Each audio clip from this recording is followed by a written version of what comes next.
하나님께서 오늘 우리에게 주신 성구 영신 예배를 위해 주신 말씀은 구약 성경 예레미야 예가 5장입니다. 예레미야 예가 5장 19절부터 22절까지. 예레미야 예가 5장 19절부터 22절까지. 페이지 수로는 1149쪽, 제가 갖고 있는 성경 페이지 수입니다. 에스겔 바로 앞에 있습니다.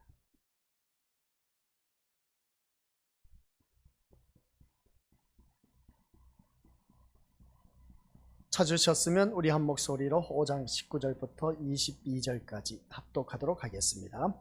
여호와여, 주는 영원히 계시오며 주의 보좌는 대대에 이르나이다. 주께서 어찌하여 우리를 영원히 잊으시오며 우리를 이같이 오래 버리시나이까. 여호와여, 우리를 주께로 돌이키소서. 그리하시면 우리가 주께로 돌아가겠사오니 우리의 날들을 다시 새롭게 하사 옛적 같게 하옵소서. 주께서 우리를 아주 버리셨사오며 우리에게 진노하심이 참으로 크시니이다. 아멘. 이 말씀은 하나님께서 하신 말씀을 통해서 우리에게 주신 교훈의 제목 같이 읽어보도록 하겠습니다. 시작. 다시 새롭게 하사라고 했습니다. 아버지 하나님, 2023년 한 해를 보내고 2024년 새해를 맞이하여 다시 새롭게 하사 우리들이 하나님의 새로운 피조물로 거듭나 아버지 하나님 뜻을 이루어나간 데 부족함이 없는 진실한 하나님의 백성 되게 하옵소서. 이 예배 시종일관 온전히 주님 홀로 영광 받으시옵고 우리 귀한 믿음의 자녀들에게는 말할 수 없는 하늘의 신령한 복을 마음껏 받아 누리는 축복된 시간이 되도록 성령 하나님께서 역사하여 주옵소서. 예수님의 이름으로 간절히 기도드립니다. 아멘. 우리가 2023년 이제 어제를 보내고 오늘 새해를 맞이했습니다. 우리 믿음의 식구들 새해 복 많이 받으시길 바랍니다. 우리 서로 인사하시길 바랍니다. 새해 복 많이 받으세요 라고요. 그 새해 복이 어떤 복일까? 우리 믿음의 식구들께서는 늘 추구하는 것이 세상 복을 추구하는 것인데, 그러나 우리는 영적인 복을 많이 받아 누리는 그런 24년 해가 되어서 정말 우리가 바라던 모든 것들이 다 주 안에서 아름답게 이루어지는 놀라운 축복의 역사가 일어나시기를 주님의 이름으로 간절히 부탁을 드립니다. 오늘 말씀은 시대적 배경이 어떤 시대적 배경이냐? 이스라엘 백성들이 하나님을 온전히 섬겼다면 그들은 이방 나라로 포로로 잡혀가지 않았을 것입니다. 그런데 이스라엘 백성들이 하나님을 온전히 섬기지 못하고 우상을 섬기다 결국은 바벨론 포로로 잡혀가서 오랜 세월이 지났습니다. 그 오랜 세월이 지나다 보니까 얼마나 예레미야 선지자 하면 눈물의 선지자입니다. 이 이스라엘 백성들을 위해서 얼마나 눈물을 많이 흘렸는지, 그래서 눈물의 선지자라고 표현한 것을 보게 된 것이죠. 그래서 이 말씀 보니까 19절만 바라봐도 여호와여, 주는 영원히 계시오며 주의 보좌에 대대에 이르니나이다. 주께서 어찌하여 우리를 영원히 잊으시오며 우리를 이같이 오래 버리시나이까. 오랫동안 버리셨다는 것을 보게 됩니다. 버림받을 짓을 했기 때문이다 라는 것을 보게 됩니다. 그래서 우리 믿음의 식구들께서는 하나님의 자녀로서 버림받을 짓을 하면 안 된다는 겁니다. 이스라엘 백성들이 버림을 받아서 오랜 세월 바벨론 포로로 잡혀가서 살게 되었습니다. 그게 무려 70년 동안 살았다는 것이죠. 그래서 오랜 세월 동안 하나님께서 방치 아닌 방치로 그냥 내버려 두셨다 해도 과언이 아니지만 방치를 하면서도 불구하고 하나님께서는 이스라엘 백성들을 지키시고 보호하시고 인도하고 계셨다라는 사실입니다. 그걸 어떻게 할 수 있느냐라고 했을 때 70년 포로 삶을 청산하고 바사 제국의 고레스 왕의 칙령으로 말미암아 너희 이스라엘 백성들, 너희 하나님이 참신이시니 너희들 나라로 돌아가서 그 하나님을 섬겨라 고 하는 고레스 왕의 칙령으로 말미암아 바벨론 포로로부터 이제 본국으로 귀환 조치를 받는 것을 보게 됩니다.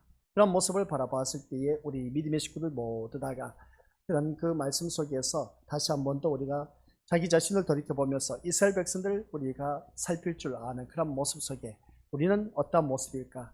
우리는 지금까지 살아오면서 바벨론 포로로 잡혀왔던 그런 모습이 아닌가? 그런 그 모습을 보게 됩니다. 그래서 바벨론 포로로 잡혀왔을 때 에스라 느헤미야서가 바로 이제 포로 1차, 2차, 3차로 나뉘어져서 돌아온 이스라엘 백성들이 성전 재건축하고 성벽 재건축하는 그 모습이 에스라 느헤미야 선지자의 글을 볼 수가 있습니다. 그런 것처럼 오늘 본문 말씀 속에서 우리 또한 오랫동안 나를 방치해두고 외면한 것 같은 그런 느낌이 들 수도 있음을 보게 됩니다. 우리가 23년을 한 해를 보내면서 발버둥치고 열심을 내고 말씀 안에서 살려고 그래도 믿음의 자리를 지키고 했는데 좀처럼 우리는 세상 것으로 인해서 풀리질 않습니다. 깨어나지를 못했습니다. 거기에서 전전긍긍하면서 계속 늘 앓고 왔던 우리들의 인생이었습니다. 그러나 이제 우리는 2024년이 시작되었습니다. 새해가 시작되었지만 어제와 똑같은 일이 계속해서 반복될 수도 있고 풀리지도 않을 수도 있을지 모릅니다. 그러나 그것으로 인해서 우리는 실망하지 말자는 것이죠. 그래서 유다가 처한 이 현실을 보면서 출애굽 전 애굽에서의 그 종의 신분으로 지내던 시대를 생각할 수가 있음을 보게 됩니다. 그 말씀이 이제 2절 3절에서 바라보게 되는데 이 2절 3절 말씀 보니까 같이 읽어보도록 하겠습니다. 시작. 우리의 기업이 외인들에게 우리의 집들도 이방인들에게 돌아갔나이다. 우리는 아버지 없는 과들이오며 우리는 어머니는 가부들 같으니이다. 이런 말씀을 보게 됩니다. 이런 말씀을 바라보았을 때 애굽에서의 이스라엘 상황을 생각할 수가 있다는 겁니다.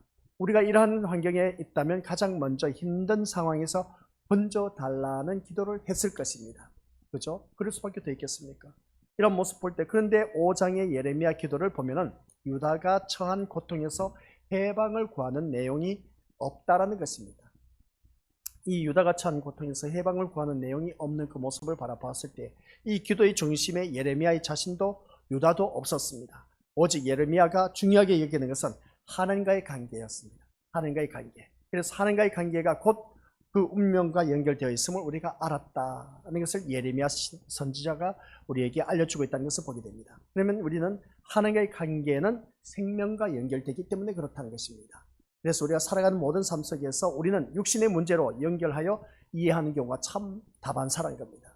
우리들이 인생의 문제를 어느 누구든지 육신의 문제로 연결해서 하나님을 섬기려고 하면 안 된다는 겁니다. 하나님과 바른 관계에 있다면 복을 주시고 힘든 문제도 해결해 주신다라고 생각하는 것을 보게 된 것이죠. 또한 자신의 복을 위해서 하나님과 바른 관계에 있기 위해서는 하나님이 기뻐하실 그러한 실천에 집중하는 것을 알 수가 있습니다. 그렇다면 오늘 말씀을 통해서 실천만 있으면 신앙이 좋은 것으로 인정된다라고 생각하는 경우가 참 많이 있음을 보게 됩니다. 행함이 없는 믿음은 죽은 믿음이다 라고 해서 우리가 행하는 믿음으로 거듭난 그 모습을 보게 되는 것인데, 하지만 선지자는 하나님과의 관계를 그런 시각으로 보지 않고 있다는 것입니다. 행함으로 말미암아 우리는 어느 누구든지 우리가 믿음이 있다 없다 라고 표현할 수가 있을지 모르지만은, 그러나 성경 말씀엔 분명히 나와 있습니다. 행함이 없는 믿음은 죽은 믿음이라고 했는데, 그러면 행하는 믿음이 있어야 된다라는 것인데, 선지자는 이러한 말씀을 볼 때 실천만 있으면 신앙이 좋은 것으로 인정된다고 생각하는 것이 아니라는 것이죠. 그래서 선지자가 어떻게 말을 했느냐, 하나님과의 관계를 그런 시각으로 보지 않고 6절 7절 말씀 보니까 뭐라고 하느냐, 시작. 우리가 애굽 사람과 아수르 사람과 악수하고 양식을 얻어 배불리고자 하였나이다. 우리의 조상들은 범죄하고 없어졌으며 우리는 그들의 죄악을 담당하였나이다.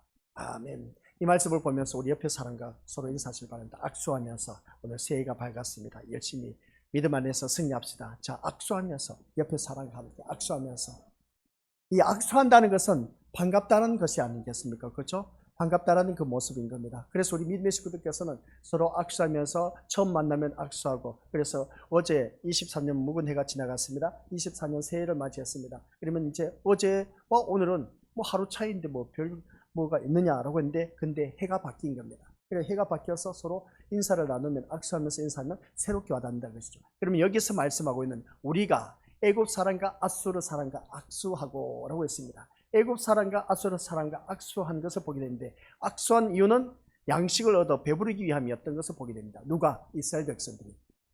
이스라엘 백성들이 애굽과 아수르에게 악수했다는 것은 도움을 요청했다는 것을 보게 된 것이죠. 그러면 이스라엘 백성들이 이웃나라 애굽 나라와 그리고 또 아수르에게 도움을 요청하기 전에 우리가 뭘 해야 되죠? 하나님의 백성이니까 누구를 찾아야 된다? 하나님을 찾아야 되는데 하나님을 찾지 않았다는 겁니다. 그래서 이 예레미야가 말하는 유다의 죄는 바로 다른 것이 아닙니다. 애국과 아수르 사람과 악수한 것이라는 것이죠. 이 악수한 것이 우리 반가워서 악수한 것이 아니라 이 이스라엘 백성들, 남유다의 이 이스라엘 백성들이 바라봤을 때 악수한 이유는 양식을 얻어서 배부르게 하기 위한 것이었다. 즉 배부름을 위해서 하나님이 아닌 강대국을 의지한 것이 유다의 죄였다. 그래서 남유다, 북이스라엘은 일찌감치 아수르 제국으로 말미암아 망해버렸습니다. 남유다는 그나마 그래도 간간히 살아갈 수 있는 이유가 무엇이었느냐 하면 그래도 남유다의 왕이 19대 왕이 있었습니다. 이 19명의 왕이 있었는데 그 19명 왕 중에도 그래도 하나님을 경외하는 자들이 있었습니다. 근데 북이스라엘 왕은 20대 왕이 있었는데 20대 왕은 한결같이 다 어떻게 했느냐라고 했을 때에 아주 하나님 싫어한 일만 골라서 잡아서 했던 그 모습을 보게 됩니다. 그런 그 모습을 바라봤을 때 그러다 보니까 북이스라엘은 하나님의 택함 받은 백성이었는데 우상을 섬기다 보니까 일찌감치 망해버렸습니다. 그러나 남유다는 그래도 하나님을 경외하는 그런 왕이 있었기 때문에 그래도 명맥을 유지해 나가다가 마지막에 가서 바벨론 포로로 잡혀가는 신세가 되었다는 것을 보게 됩니다. 그런 가운데 남유다 역시 어떻습니까? 아수르 대족에게 기웃거려서 손을 잡고 악수하려고 했었고 또한 어떻습니까? 애굽에게 손을 내밀어서 악수하려고 했던 그 모습을 보게 됩니다. 이게 바로 남유다의 죄였습니다. 너희 하나님은 어디 계시냐는 겁니다. 너희는 하나님 앞에 의지의존하면서 하나님 앞에 맡기고 하나님 의지의존하면서 살아가야 할 너희들인데 왜 자꾸만 강대국 악수르 대제국과 그리고 애굽의 대제국을 손잡으려고 하느냐. 그래서 우리 믿음의 것들 여기서 깨닫는 것이 뭐냐 하면은 세상 것 의지의존하는 것, 눈앞에 바라보는 것, 그것을 바라보고 의지하는 것이 바로 죄라는 것입니다. 이제 2024년 새해를 맞이해서 우리가 살아가는 삶의 모습이 우리 것들 눈앞에 보이는 것을 붙잡고 의지의존하지 마시길 바랍니다. 눈앞에 보이는 사람을 의지의존하지 마시길 바랍니다. 눈앞에 보이지 않으면 내 심령 속에 주인이 누구시다? 우리 주님이십니다. 우리 주님을 더욱더 의지의존할 수 있는 그러한 자가 되었을 때에 우리 믿음의 식구들께서는 살아가는 모든 삶이 새롭게 우리에게 모든 길을 새로운 길로 인도해 주신다. 오늘 말씀 제목이 뭐라고요? 송구영신 예배를 맞이해서 시작. 다시 새롭게 하사. 우리 믿음의 식구들 모두가 다시 새롭게 되어야 됩니다. 다시 새롭게 되어야 되는데 예전에는 내가 세상 것을 바라보고 옆에 있는 부모, 자녀 그리고 어떤 주위 사람들 내게 도움이 될 만한 사람들에게 손을 내밀어서 의지의존했지만 이제 앞으로 살아갈 때는 우리 믿음의 식구들 부모도 자녀도 그리고 어떤 돈 많은 사람도 권력을 잡은 사람도 그리고 어떤 친인척 주위에 아는 인맥도 의지의존하지 마시고 내 인생의 주인은 누구시다? 내가 아닌 우리 주님이십니다. 그래서 주님을 제일 먼저 찾고 나서 주님 앞에 부르짖으시길 바랍니다. 주님 앞에 내가 모든 문제를 내려놓고 부르짖고 거기에 대해서 응답을 받고 나서 주위 사람들을 둘러보시길 바랍니다. 주위 사람들을 둘러보면 내가 기도하고 나면 나를 돕는 동력자가 반드시 나타납니다. 아시겠습니까? 그러니까 우리가 해야 할 도리는 뭐다? 먼저 사람을 의지의존하는 그러한 악수를 내밀지 마시고 도움을 요청하지 마시고 누구에게? 그렇죠. 하나님 앞에 제일 먼저 도움을 요청하시기 바랍니다. 제일 먼저 도움을 요청하고 나면은 우리 것들 꼭 그렇게 하시기 바랍니다. 2024년에는 꼭 하나님 앞에 도움을 요청하고 나서 기다리시길 바랍니다. 그러면 분명히 이 사람 저 사람 합력해서 선을 이루는 놀라운 역사가 있는데 나에게 필요한 인물을 꼭 붙여주십니다. 돕는 동력자를 붙여주신다는 것이죠. 그러니까 내가 하려고 하지 마시고 내가 할 일은 이 모든 문제 내가 해결할 수가 없어. 그러면 사람을 바라보지 말고 오직 주님께 온팍 맡기자.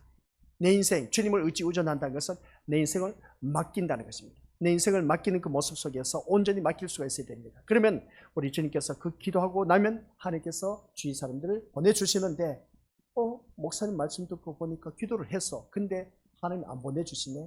그럼 더 기도하시길 바랍니다. 더 기도하고 또 기다리시길 바랍니다. 또 기다리시길 바랍니다. 아직도 안 붙여주시면 하나님이 붙여주실 때까지 우리는 내가 할 도리는 기도하자는 겁니다. 하나님 그 중심을 보고 계신다는 것입니다. 아셨죠? 단번에 하나님께서 붙여주실 수도 있지만은 단번에 이루지 못하고 2번 기도해도 안 돼, 3번 기도해도 안 돼, 4번 기도해도 안 돼, 5번, 10번까지는 안 될 수도 있을지 모릅니다. 그러나 우리 하나님은 그렇게 오래 가지도 않습니다. 하나님께서는 1-2번 아니면 3번에서 모든 것 다 하나님께서 붙여주십니다. 나의 이 간절한 마음이 있으면 근데 내 중심이 흐트러지면 안 돼. 이럴 때 내가 기도할 때마다 옆에 사람이 떠올라. 그러면 그 사람에게 내가 얼마든지 손을 내밀면 이거 빨리 해결되는데 목사님 말씀 듣고 보니까 이 기도하던데 붙여주신다고 했는데 빨리 붙여주시질 않아. 내가 급하다 보니까 그렇습니다.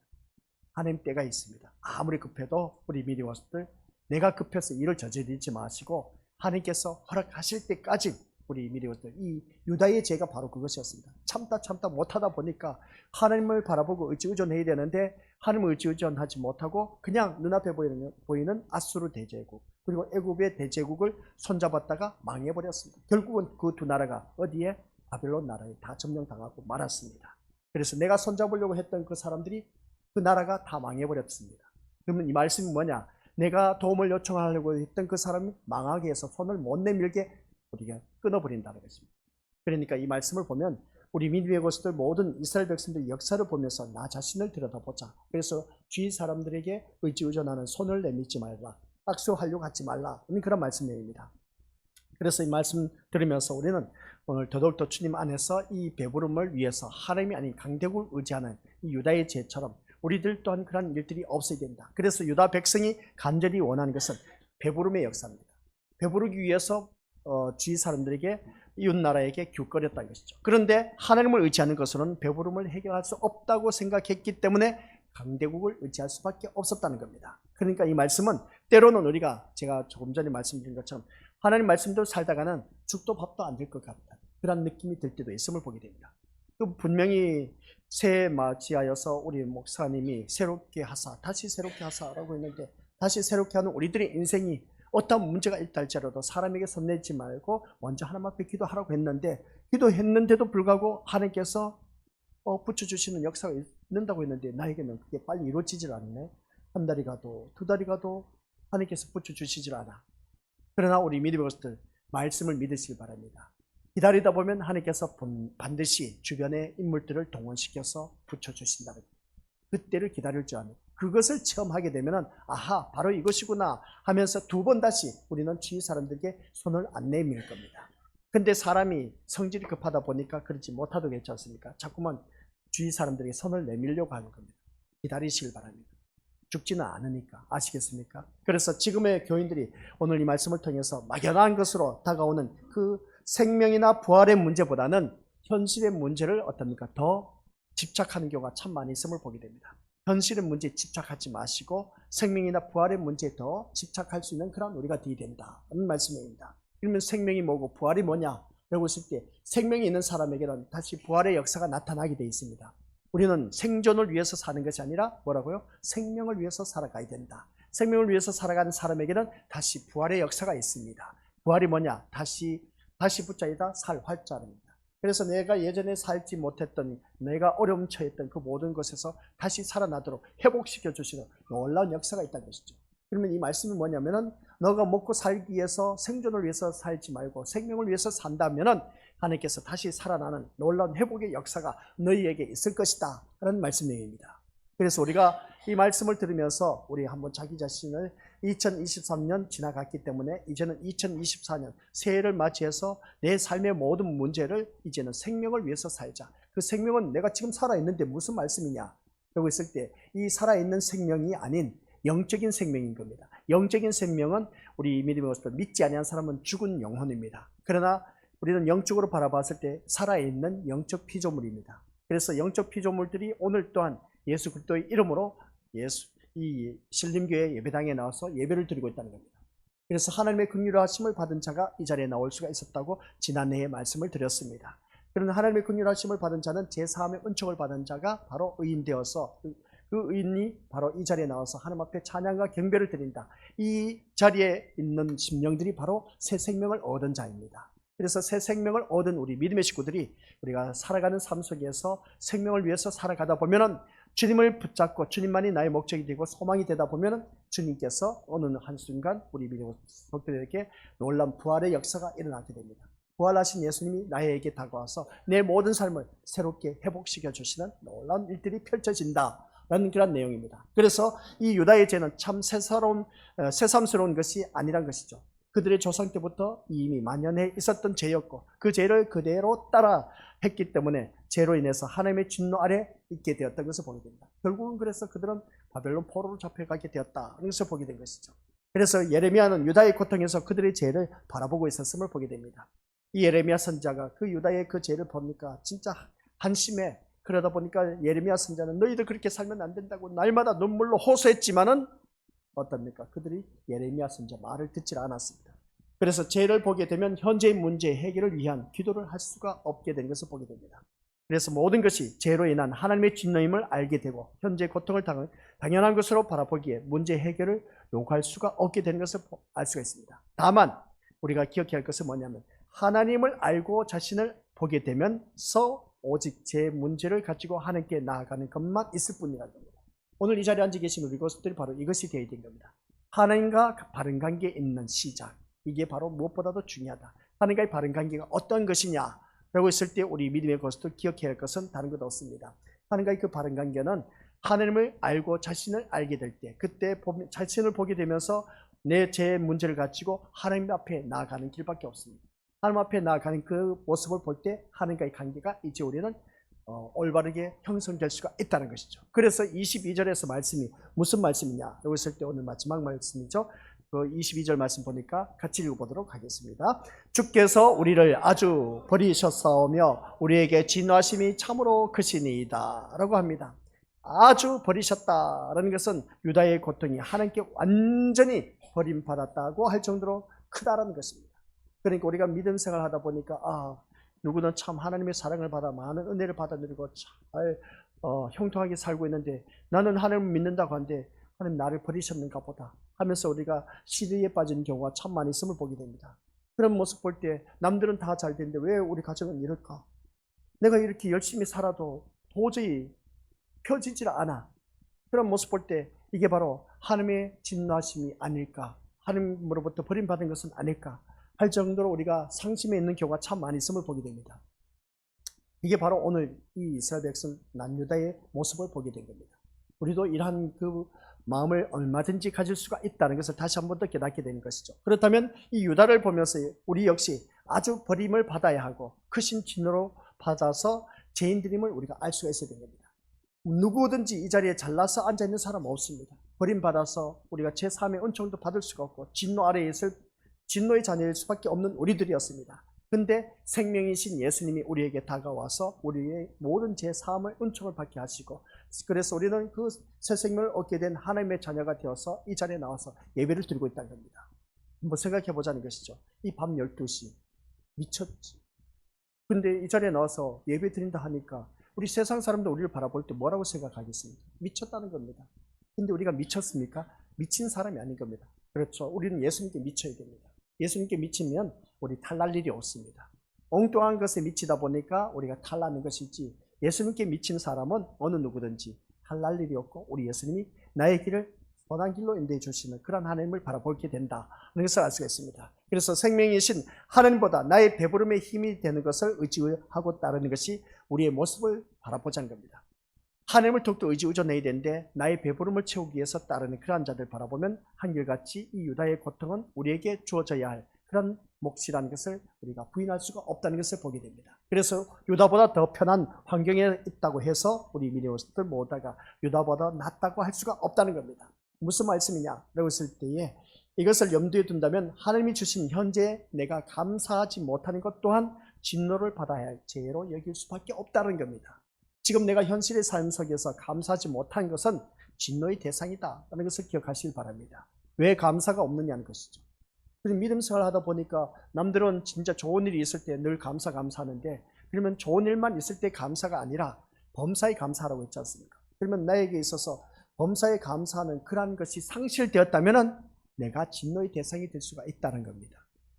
무서운 말씀이지 않습니까? 새해를 맞이해서 그래서 우리는 항상 기뻐하라, 쉬지 말고 기도하라, 범사에 감사하라 하는 것인데 항상 기뻐할 수도 있고 쉬지 말고 기도도 해야 되고 범사에 우리가 감사할 수 있어야 되는데 범사에 감사하지 못한 경우가 있다는 겁니다. 왜 그러냐면 세상 것을 바라보다 보니까 불평불만이 나와. 내 자녀가 다른 이웃집의 자녀하고 비교를 해보니까 잘나면 그래도 은혜가 돼, 감사가 돼. 아유 내 새끼밖에 없어. 근데 이웃집 자녀하고 비교하다 보니까 따라가지를 못해. 뒤쳐져. 짜증나, 신경질나, 감사가 없어. 우리 믿음으로서 그런 마음 갖지 마시길 바랍니다. 하나님은 그런 자녀를 바라보면서도 하나님 이렇게 나에게 귀한 생명의 선물을 허락해 주신 감사드립니다. 내 자녀 말씀 안에서 잘 자랄 수 있도록 주님 도와주옵소서. 그 자녀, 이웃 자녀하고 비교했을 때 부족한 점이 있지만 그러나 이웃 자녀보다 다른 점이 있을 겁니다. 그 다른 점이 뭐겠습니까? 내 자녀는 하나님을 알고 있다는 것입니다. 그래서 그 하나님이 내 자녀의 주인이 되어주셔서 내 자녀의 인생의 주인의 길로 온전히 인도하여 주옵소서. 내 자녀 주님 앞에 온전히 맡깁니다. 이렇게 기도해 주면 얼마나 좋아요. 근데 비교를 해서 다른 자녀가, 이웃집 자녀가 더 잘 되는 거 보니까 벼아적을 걸리지, 솔직히 말해서. 육신의 안경을 쓰고 보니까 누구든지 속상할 수밖에 없습니다. 그러나 내가 누굽니까? 하나님의 자녀고, 그 하나님의 자녀인 내가 어머니로서 내 자녀를 위해서 어떻게 해야 되냐? 이웃 자녀하고 비교했을 때 좀 떨어진다, 그것을 인해서 안달하면서 안타까워하지 마시고 속상해하지 마시고 내 자녀가 더 예수님을 알아간다면 이것으로 만족하시기 바랍니다. 그러면 우리 믿음의 식구들은 그 자녀는 잘 될 수밖에 없습니다. 하나님께서 책임져 주신다는 것이죠. 지금 당장은 완전 막 180도로 변화되어서 기적과 같은 역사가 일어나면 얼마나 좋겠습니까? 그런데 하나님의 때가 있다는 겁니다. 내 자녀가 서서히 변화되는 그 가운데서 하나님을 알아가다 보면 그 자녀가 어느 한순간 공부 잘하고 이웃집에 잘 나간 그 자녀들보다 더 월등히 존귀와 존경함의 대상이 된 그 자리에 우리 주님이 세워주신 날들이 있다는 겁니다. 이게 바로 고린도서에서 말씀 나와있습니다. 약한 자를 들어서 강한 자를 부끄럽게 하십니다. 어리석은 자를 들어서 어떻습니까? 지혜로운 자를 부끄럽게 하신다라고 했습니다. 내 자녀가 약하고 비록 어리석게 보인다 할지라도 두고 보시기 바랍니다. 하나님 앞에 온팍 맡기시기 바랍니다. 맡기면 내 자녀는 잘 될 수밖에 없다는 겁니다. 아셨죠? 내 남편, 아내, 부모, 자녀 할 것 없이, 그래서 우리가 믿음의 눈으로 바라보고 우리 믿음의 모습을 하나님 앞에 부르짖자는 겁니다. 이 유다의 죄가 바로 눈앞에 보이는 걸 붙잡으려고 하다가 망해버렸습니다. 우리 믿음의 식구들 또한 눈앞에 보이는 것을 붙잡지 마시고 보이지 아니하신 그 하나님을 끝까지 붙잡으시길 바랍니다. 다윗이 바로 그런 삶이었다고 했지 않습니까? 그 힘들고 어려운 도망가는 신세에 있었지만은 그는 한결같이 항상 하나님을 찾고 또 찾았습니다. 그렇다고 해서 하나님이 짠 하고 나타나서 그래 너 도와줄게, 그게 아니었습니다. 계속해서 기도하고 거기에서 극복할 수 있도록 모든 환경을 하나님께서 조성해 주셔서 살아날 길을 열어주셨다는 것을 보게 됩니다. 이러한 일들이 오늘 우리에게도 있어야 된다는 말씀입니다. 언제 어디서든 좋을 때나 나쁠 때나 한결같이 우리 주님을 찾고 의지의존하는 그런 자가 되었을 때 하나님께서 귀한 역사가 일어난다는 말씀입니다. 그래서 죄를 자각한 우리들은 자기 배부름을 위해 하나님의 이름을 부르는 것을 십계명 그대로 하나님의 이름을 망령되이 부르는 것으로 간주하고 있다는 것이었습니다. 이 말씀이 뭐겠습니까? 우리 믿음들 자세히 읽어보시기 바랍니다. 나의 배부름을 위해서 하나님의 이름을 부른다. 이게 잘됐다, 잘못되었다? 잘못되었다는 겁니다. 내 배부름을 위해서, 내가 먹고 살기 위해서, 내 살이 사요 채우기 위해서 하나님의 이름을 부른다는 것은 그 자체가 하나님의 이름을 망령되이 부르는 것이다. 아시겠습니까? 아니 목사님, 내가 하나님 자녀 아닙니까? 내가 헐벗고 굶주렸는데 하나님 나 배 좀 채워주세요, 내 배가 고파요 하면서 부르짖는 거 당연하지 않습니까? 당연한 일입니다. 근데 당연한 일인데 하나님의 이름을 부르면서 나의 이 배고픔, 살이 사요 채우기 위해서 부른다는 자체가 하나님 이름 부른 그 이름 자체가 하나님을 망령되이 부르는 것이다 라는 내용입니다. 야, 그러면 내가 어떻게 살아가야 되냐는 것이죠.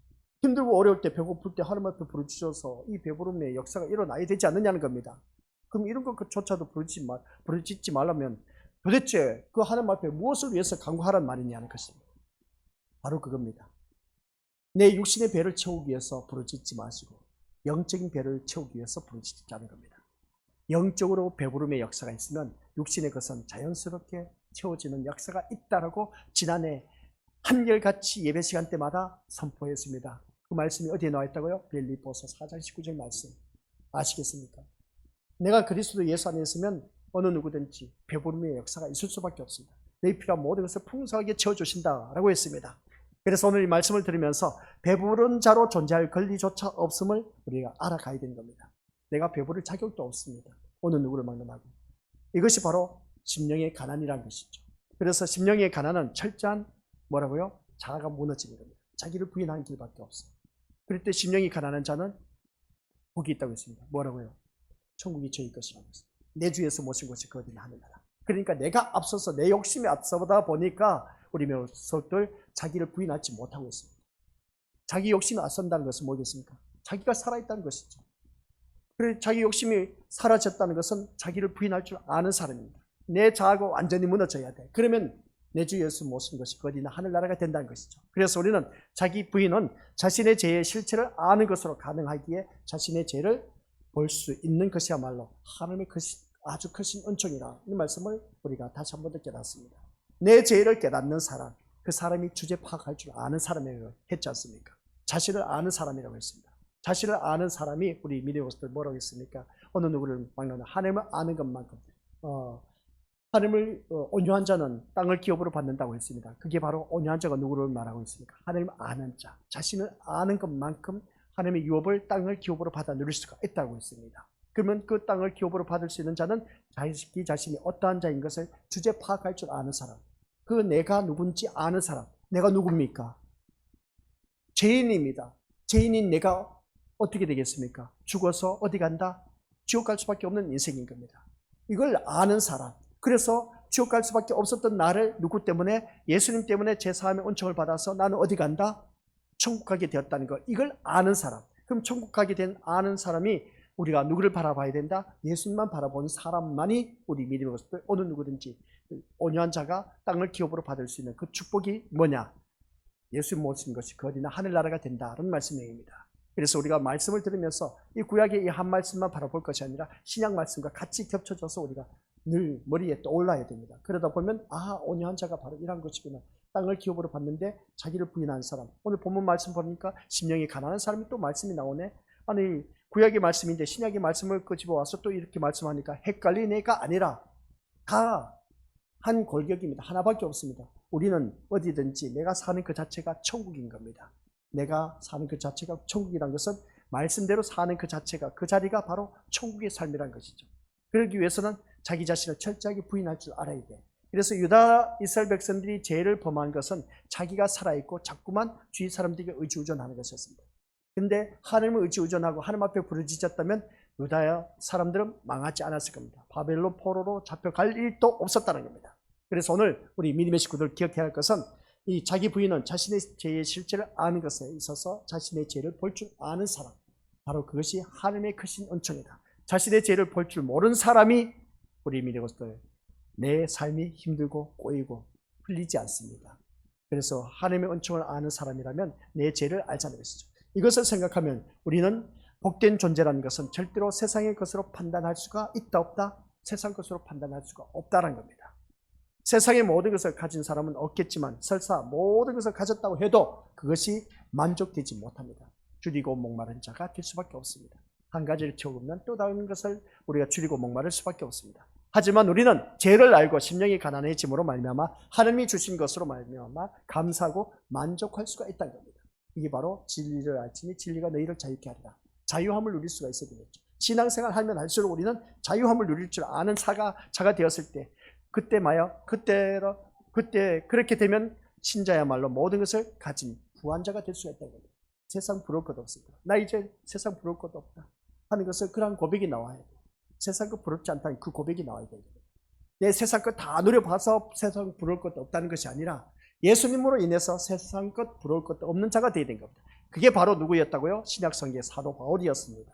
사도 바울은 고위간직에 아주 가말리엘을 하러서 아주 엄청난 학문을 연마했습니다. 그런 것을 볼 때 세상 부럽지 않는 그런 인물이었는데 그가 진짜 예수님을 만나고 나서는 부활하신 예수님을 만나고 나서는 어떻게 됐다? 완전 180도 변해서 세상 것 배선을 물리게 됐다. 하찮게 됐다. 세상 것 부러울 것도 없다는 겁니다. 오직 그에게는 예수님밖에 없었다는 거죠.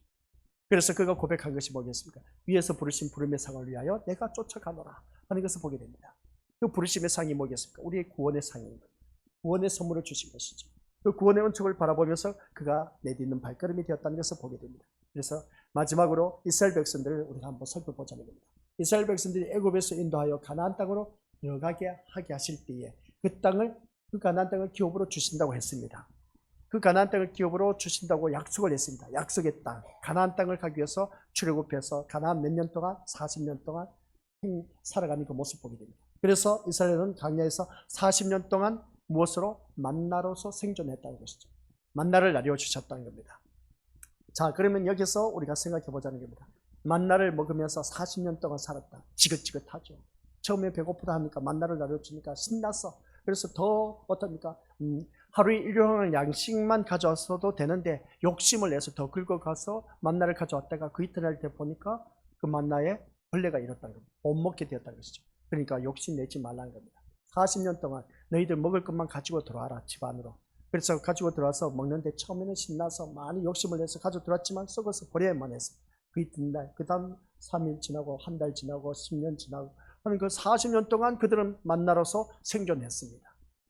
지긋지긋하죠. 그러다 보니까 고기가 먹고 싶다 했을 때 메추라기를 또 허락해 주셨습니다. 목이 마르다 했을 때 물도 나려 주셨습니다. 그럼 여기서 보면 만나를 주신 것은 이스라엘을 굶지 않게 하기 위한 목적이 아니라 여기서 바라보면 그들이 굶어 죽었다는 소리는 없습니다. 강야 40년 생활하면서 병들어 죽었다는 사람도 없습니다. 그들이 잘못해서 연병이 도져서 연병으로 인해서 죽은 사람은 있습니다. 모세 지도자를 향해서 대항했다가 근데 굶어 죽었다는 이야기는 없습니다. 근데 이 말씀을 바라봤을 때 우리 믿음으로서 기억해야 할 것은 이스라엘이 하나님의 약속 안에서 이 만나가 굶지 않게 하기 위한 목적이 아니라 이스라엘이 하나님의 약속 안에서 하나님의 은혜로 존재하고 있음을 보여주는 표적이다 라는 것을 기억하라는 겁니다. 그 만나로서 40년 동안 생존했다라는 것은 뭐라고요? 하나님의 은혜로 존재하고 있었다는 것을 보여주고 있음을 보게 됩니다. 오늘 이 자리에 앉아 계신 우리 것들 다 그러지 않습니까? 지금까지 살아온 것 주님의 크신 은혜라고 있는데 입으로만 고백하지 마시고 내가 살아가는 모든 삶이 하나님의 은혜로 살아가고 있다는 것을 확신을 가져야 돼. 그래서 오늘 이 학생들 바라보니까 초등부부터 시작해 중고등부 얼마나 기특한지 몰라. 이렇게 이 자정 시간에 주님 앞에 나와서 말씀 듣는 거 보니까 그래서 이 자리에 앉아 있는 우리 학생들 바라보니까 전적인 하나님의 은혜로 살아가고 있다는 겁니다. 이 은혜로 살아가는 우리 자녀들이 나중엔 더 크게 될 수밖에 없습니다. 그래서 매일 공급되는 이 만나를 먹으면서 이스라엘 백성들은 자신들을 존재하게 하는 것은 하나님의 약속의 말씀이고 그 말씀대로 이루시는 그 다음 시작 하나님의 신실하심에 있음을 배우게 하는 것이 만나의 의미다. 그래서 만나의 의미는 무엇이다? 하나님의 은혜를 존재하고 있다는 것을 알려주는 것이고 하나님의 신실하심. 하나님의 신실하심은 40년 동안 변함이 없었습니다. 한결같이 그들에게 먹을 것을 주셨다. 그런 것이었습니다. 그래서 신실함이란 단어 속에는 뭐가 있다고요? 네 가지 속성이 있다. 한결같다, 변함없다, 진득하다, 꾸준하다 하는 것이었습니다. 그래서 우리 믿음의 것들 이 만나의 의미는 다른 것 없습니다. 하나님께서 40년 동안 이스라엘 백성들 먹여 살려주시는데 하나님의 신실하시면서 변함이 없었습니다. 그들이 원망불평한다 할지라도 먹을 것을 주셨습니다. 만나를 주셨던 것이죠. 그런 그 모습을 볼 때 세상의 양식이 아닌 우리 이 세상의 양식이 이스라엘을 살게 하는 힘이 아님을 대대로 우리가 이 말씀을 통해서 잊지 않는 것이 하나님이 원하신 것이었다. 이것을 다시 한 번 더 깨닫습니다. 그러니까 무슨 말씀이냐? 이 말씀 보면은 이 유다는 배부름을 따랐고 결국 애굽과 앗수르에게 의지하게 되다 보니까 하나님이 누구신가를 망각할 수밖에 없었습니다. 그래서 그들의 모든 것을 하나님이 책임지심을 믿지 않는 것을 보게 된 것이죠. 그래서 유다의 이스라엘 백성을 바라보면은 한결같이 그들은 우리들의 인생을 하나님께서 전폭적으로 책임져 주신다는 것을 망각해버렸다. 그게 뭐겠습니까? 앗수르와 애굽에게 악수를 요청했던 모습을 보게 됩니다. 도움을 요청했다는 것이죠. 살아계신 하나님, 지금까지 그들에게 역사하셨던 그 하나님을 잊어버리고 눈앞에 보이는 앗수르 대제국 그리고 애굽의 대제국을 의지했다가 그들이 망하고 말았다. 이것을 보게 됩니다. 하나님이 누구신가를 망각했다는 것이죠. 우리가 살면서 눈앞에 보이는 것이 크게 보이다 보면 하나님을 망각할 때가 있습니다. 먹고 우리가 등 따시고 배부르면서 풍성하게 살아가다 보면 하나님을 잊어버린 경우가 많이 있었지 않습니까? 지난 해를 돌이켜보면서 배부름의 역사입니다. 배부름의 역사는 이 믿음의 모습도 어느 누구든지 하나님을 망각할 수밖에 없습니다. 내가 힘들고 어려울 때 부르짖을 때 그래도 하나님을 찾는 시간이 많았는데 내가 등 따시고 배부르다 보니까 하나님을 찾는 시간이 멀어져. 왜 그런지 아십니까? 세상 것 때문에 어디에 이것을 돈을 사용할까? 어디에 놀러 갈까? 어디에 내가 무엇을 투자할까? 오히려 하나님 앞에 나와서 엎드리는 시간이 더 줄어들고 세상 것에 더 많은 시간을 투자하고 있다는 것을 보게 됩니다. 이게 바로 배부름의 역사가 곧 망할 징조다. 이것을 보게 되겠죠. 배고픔의 역사가 있어야 그래도 하나님을 더 찾는다는 것이죠. 그래서 21절 말씀 보니까 뭐라고 합니까? 같이 읽어보도록 하죠. 21절 시작. 여호와여 우리를 주께로 돌이키소서. 그리하시면 우리가 주께로 돌아가겠사오니 우리의 날들을 다시 새롭게 하사 옛적 같게 하옵소서 라고 했습니다. 이 말씀 그대로 띄워놓으시기 바랍니다. 여호와여 우리를 주께로 돌이키소서 라고 했습니다. 그러면서 하신 말씀이 뭐라고요? 그리하시면 우리가 주께로 돌아가겠나이다 하면서 하신 말씀이 우리의 날들을 다시 새롭게 하사 언제 갖게 하옵소서? 옛적 갖게 해달라라는 것이었습니다. 옛적 갖게 해달라. 이 옛적 갖게 해달라라는 이 말씀을 바라보니까 그러면 이 말씀 뭐겠습니까? 우리를 주께로 돌이키자. 그리하시면 우리가 주께로 돌아가겠다. 우리의 날들을 다시 새롭게 하사. 오늘 말씀 제목이죠. 다시 새롭게 하사. 제목이 나옵니다. 옛적 갖게 하옵소서. 그럼 옛적 갖게 해달라는 것은 뭐겠습니까? 유다가 함락되기 전에 좋았던 시절로 돌아가게 해달라는 말씀입니까? 아닙니다. 유다가 함락되기 전에 그 좋았던 시절로 우리를 돌아가게 해달라. 그게 옛적 갖게 해달라는 것이 아닌 겁니다. 적어 놓으세요. 여기서 옛적 갖게 해달라는 것은 하나님께서 이스라엘에게 약속하시고 그 약속을 성취해 가시는 관계에 있던 때를 의미하고 있습니다. 약속의 관계를 성취해 가는 그 때를 말하는 것이지, 유다가 멸망하기 전에 좋았던 때를 돌아가게 해달라. 그때 옛적 갖게 하는 것이 아닌 겁니다. 하나님과 약속의 관계 속에서 그 약속을 성취해 가시는 그 때를 말하고 있습니다. 아시겠습니까? 그래서 옛적 갖게 해달라고 했을 때에는 유다가 바벨론으로 인해서 멸망하기 전에 좋았던 그 시절을 말하는 것이 아닙니다. 아셨죠? 그래서 여기서 옛적 갖게 해달라는 것은 약속을 성취해 가시는 그 관계에서 있던 때, 그 말씀 따라, 하나님 말씀 따라 그 약속의 언약의 성취가 이루어져가는 그 때를 말하고 있습니다. 그래, 너희도 봐라. 하나님 말씀 따라 순종하니까 이런 놀라운 일들이 있지 않느냐. 하나님께서 너를 지켜주시고 보호하여 주신다 하는 그런 말씀 내용입니다. 그때로 우리가 돌아가자는 겁니다. 내가 말씀을 지켰더니 하나님께서 내 모든 인생을 책임져 주시더라. 그때로 돌아가게 해달라는 겁니다. 아시겠습니까? 이것을 우리가 제대로 알아야 됩니다. 옛적 갖게 해달라고 했을 때 과거에 내가 좋았던 때로 다시 돌이켜달라는 것이 아니라 말씀과의 언약 성취가 이루어진 그때, 내가 말씀 언약 성취가 언제였습니까? 순종했을 때 하나님께서 모든 것을 회복시켜 주시더라. 그때를 돌아가자는 겁니다. 옛적 갖게 하옵소서 라는 말씀이죠. 그래서 여기서 말씀 보니까 우리는 누구든지 주께로 돌아가겠나이다 라고 했지 않습니까? 주께로 돌이켜달라는 것은 애굽이나 아수르 같은 보이는 것을 의지하지 않고 주께로 돌아가겠다는 것은 보이는, 눈앞에 보이는 애굽이나 아수르를 의지하는 것이 아니라 우리 믿는 것들, 여기서 말씀하고 있는 것은 이제 띄워주시기 바랍니다. 하나님의 약속의 말씀을 의지하고 말씀대로 이루심을 믿는 새로운 존재가 되기를 구하는 것이다 하는 말씀입니다. 그래서 우리 믿음의 식구들 모두가 주께로 돌이켜달라는 것은 이 말씀입니다. 하나님의 약속의 말씀을 의지하는 것. 아시겠습니까? 주께로 돌이켜 갑니다. 주께로 돌이킨다는 것은 우리 믿음의 것들 약속의 말씀을 의지하면서 그 말씀대로 이루심을 믿는 새로운 존재가 되기를 사모하는 자가 되자는 겁니다.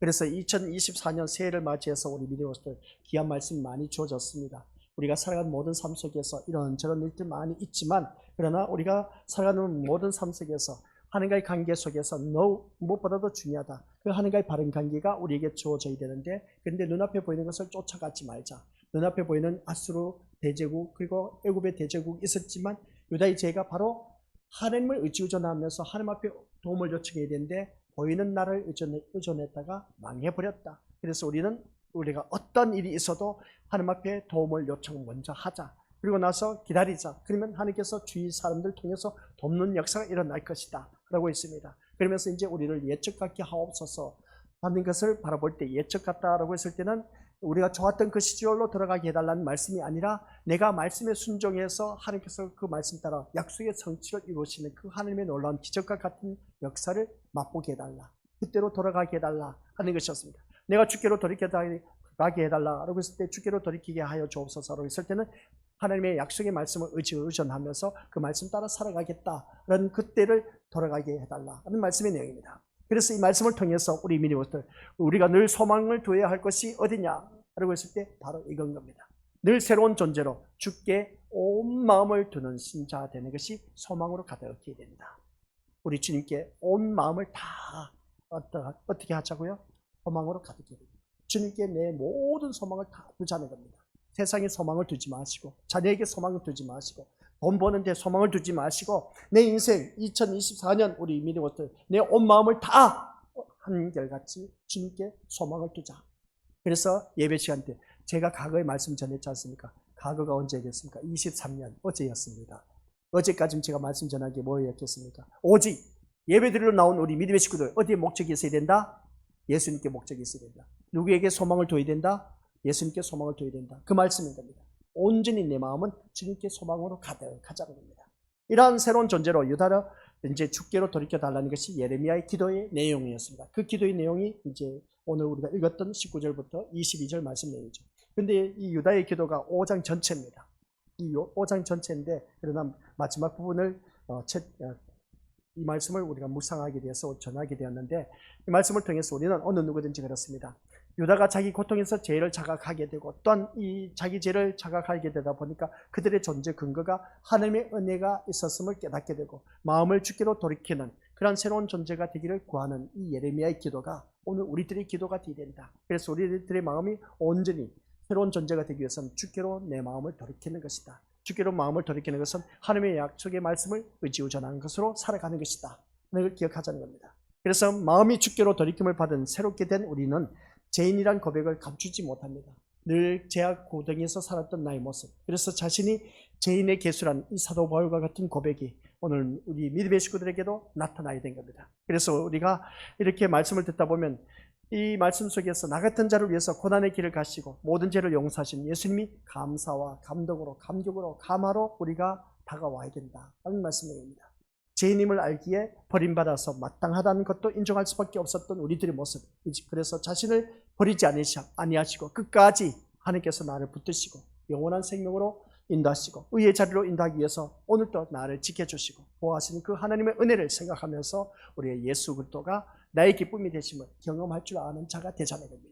이러한 자가 되었을 때 하나님께서 우리를 붙잡아 주시고 선한 길로 인도하시사 나의 필요한 모든 것을 다 채워주시는데, 그 말씀 속에서 주께서 우리를 아주 버리셨사오며 우리에게 진노하심이 참으로 크신 나이다 라는 이 말씀이 우리의 현실인 것을 잊지 말자는 것이죠.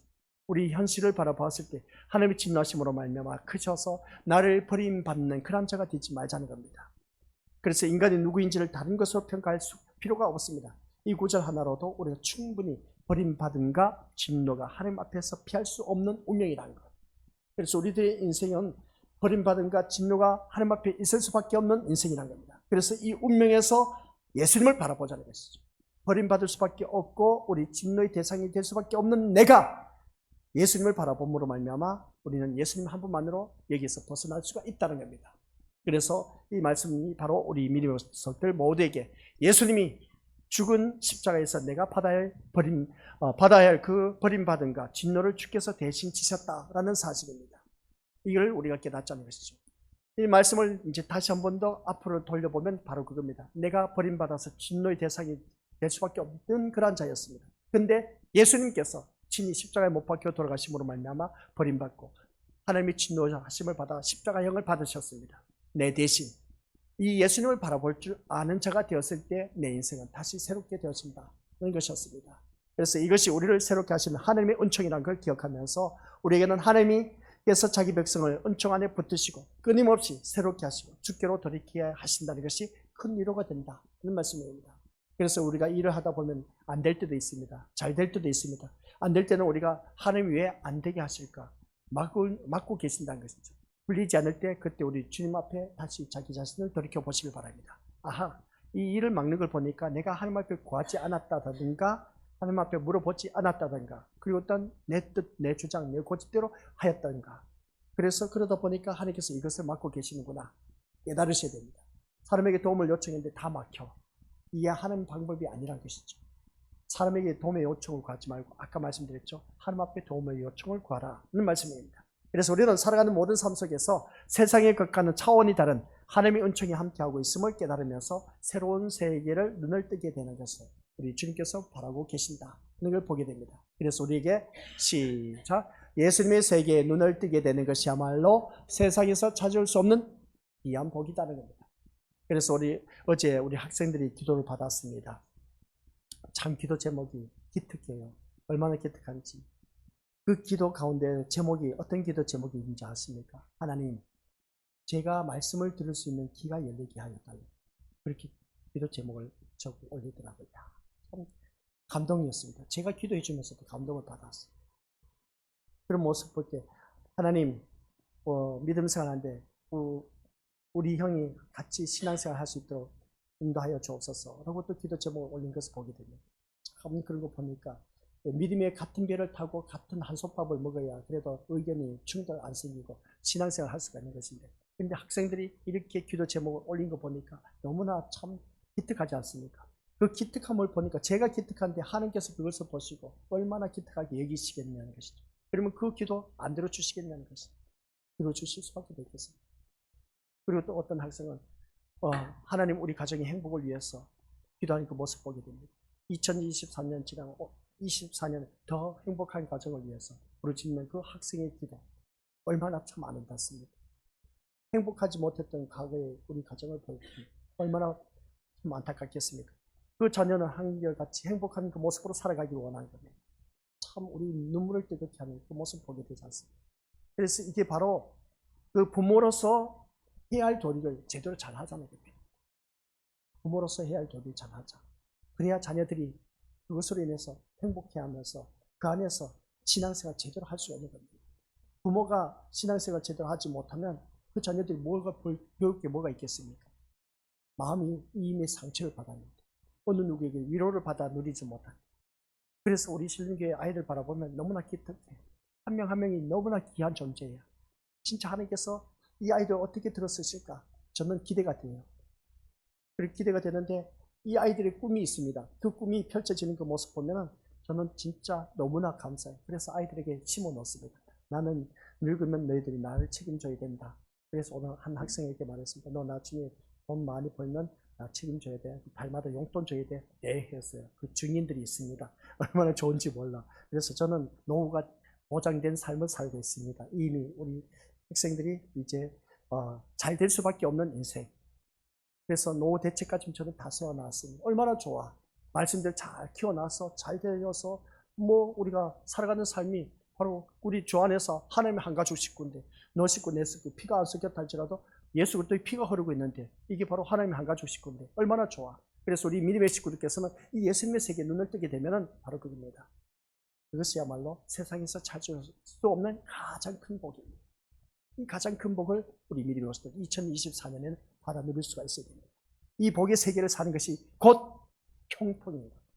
내가 소망하는 것이 미련두기보다는 하나님이 우리 속에 새롭게 심어주신 소망의 뜻을 두고 그 뜻이 이루어지길 구하는 신자가 진짜 진정으로 받아 누릴 수 있는 복된 자인 것을 기억하자. 아시겠습니까? 그래서 우리가 오늘 말씀 쭉 들었지만 내 머리에 남는 것이 없어도 괜찮아. 근데 내가 어려움을 당할 때 누구를 찾아라? 하나님을 찾아. 부모에게 요청을 구하라. 부모님께 도움을 요청하지 마시기 바랍니다. 넌 주위 사람들 아는 사람 있다? 요청을 하지 마시기 바랍니다. 누구를 바라보자? 하나님만을 바라보고 하나님 앞에 도움을 요청하자. 도움을 요청하는데 주실 때까지는 도움을 요청하자. 하나님께서 그것을 보고 계신다. 언제까지? 죽을 때까지는 하나님 앞에 도움을 요청하자. 근데 죽기 전까지 하나님 다 허락해 주실 겁니다. 아니 2024년 전반기에 다 끝내주실 겁니다. 하나님께 도움을 구하시면. 아시겠습니까? 자꾸 옆에 사람, 주위 사람들, 아는 사람, 내가 이 사람 머리 굴리지 마시고 복잡하지 않습니까? 그렇지 않습니까? 오직 내 인생은 주님께 있다는 것을 다 온팔 주님께 맡기고 하나님 도와주옵소서 기다리시기 바랍니다. 그러면 언젠가 주님께서 도와주십니다. 우리들의 인생 다시 새롭게 써내려 가실 겁니다. 다시 새롭게 써내려 가실 때 우리 민족들 새롭게 하여 주실 겁니다. 새롭게 하여 주시면 회복의 역사가 일어난다고 했지 않습니까?